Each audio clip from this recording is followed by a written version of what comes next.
Simon & Schuster Audio presents The Motley Fool. You have more than you think. The Foolish Guide to Personal Finance. By David and Tom Gardner. Read by David Gardner.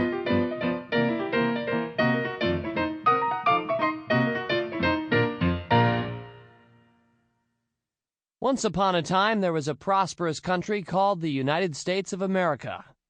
America had fertile land, sun-struck coasts, purple mountains, and a happy people. She sported free public education, expensive but effective health care, and high-speed data networks anyone could tap into with a computer and a modem. In America, more than any other place ever, you could do and say what you wanted, and your destiny was largely, to an almost disturbing degree, in your own hands. In fact, America was the envy of the world. But there was one thing that Americans lacked.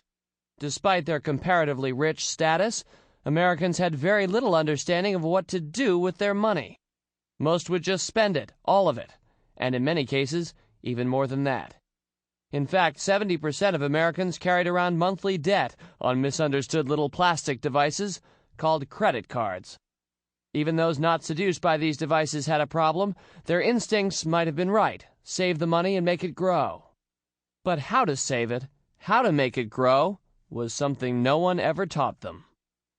Due to an oversight of the educational system, one of the few truly universal, commonplace, and important subjects, money, became the stuff of an exclusive ruling class of financial professionals.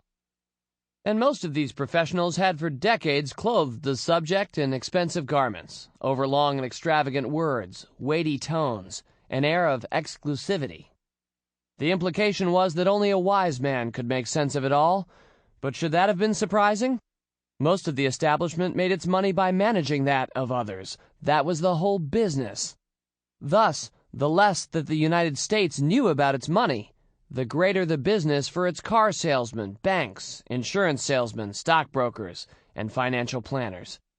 Indeed, the establishment had little incentive to teach anyone anything at all. Capitalizing on ignorance was all the rage, short-term game that it was, and the game's top players would indeed have been long-term winners if it hadn't been for one tiny little plot twist we intentionally haven't yet mentioned: the birth of online mass communication. The birth of the Internet. In July of 1993, from a small shack on the back of a nondescript residential property far removed from Wall Street, a little publication printed its first issue, bearing the improbable title, The Motley Fool. Sample complete. Ready to continue?